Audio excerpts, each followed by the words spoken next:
मैं तहे दिल से रमेश बिधूरी जी को बधाई देना चाहता हूं। रमेश बिधूरी जी बताएं कि उन्होंने 10 साल सांसद के तौर पे, बतौर सांसद उन्होंने 10 साल दिल्ली के लिए क्या क्या काम किए।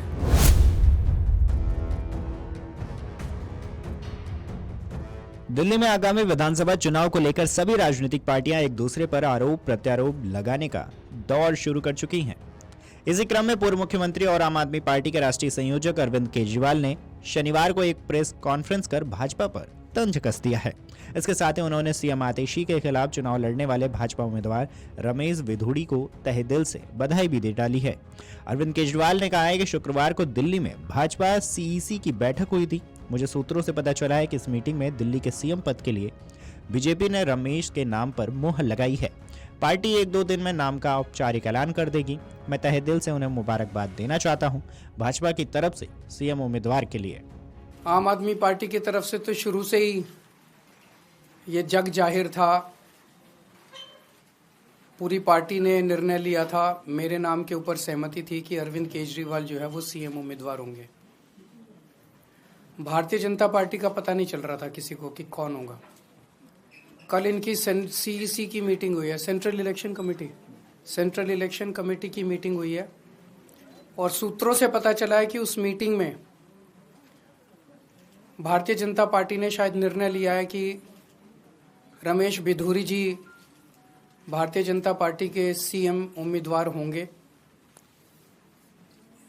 ऐसा बताया जा रहा है सूत्रों के मुताबिक कि 1-2 दिन में औपचारिक रूप से रमेश बिधूरी जी के नाम का ऐलान कर दिया जाएगा।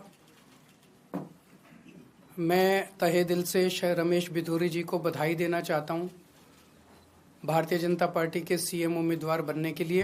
प्रेस वार्ता के दौरान अरविंद केजरीवाल ने रमेश बिधूड़ी से सवाल भी पूछे हैं। केजरीवाल ने रमेश बिधूड़ी पर निशाना साधते हुए कहा है कि जब बीजेपी औपचारिक रूप से रमेश बिधूड़ी को अपना सीएम उम्मीदवार घोषित कर दे तब वो सारे देश की मीडिया और जनता के सामने बीजेपी के सीएम उम्मीदवार के रूप में मुझसे बहस करें। मैं दिल्ली की जनता की ओर से मांग करता हूं कि रमेश बिधूरी जी बताएं कि उन्होंने 10 साल सांसद के तौर पे, बतौर सांसद उन्होंने 10 साल दिल्ली के लिए क्या क्या काम किए। वो दिल्ली की जनता को बताएं कि उनका विजन क्या है दिल्ली को लेके, वो दिल्ली में और क्या क्या काम करेंगे। अगर उनको दिल्ली के लोगों के लिए उनका विजन क्या है वो ये साफ साफ बताएं दिल्ली के लोगों को। और जब उनका औपचारिक रूप से ऐलान हो जाएगा तो जनतंत्र को सुदृढ़ करने के लिए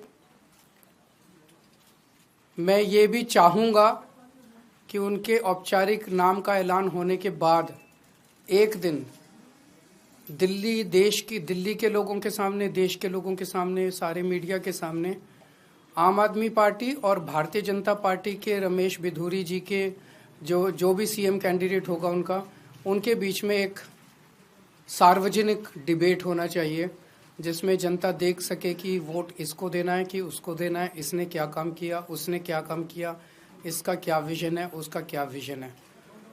तो हम इंतज़ार करेंगे 1-2 दिन में शायद रमेश बिधूरी जी का औपचारिक ऐलान हो जाएगा, उसके बाद फिर हम आगे देखते हैं क्या होता है। बता दें कि दिल्ली विधानसभा चुनाव में आप और भाजपा और कांग्रेस के बीच त्रिकोणीय मुकाबला है। दिल्ली की 70 सीटों वाली विधानसभा के लिए 5 फरवरी को मतदान होगा और 8 फरवरी को मतगणना होगी। अमर उजाला जीवांजलि के सारथी की मदद लें और महाकुंभ में स्नान जरूर करें।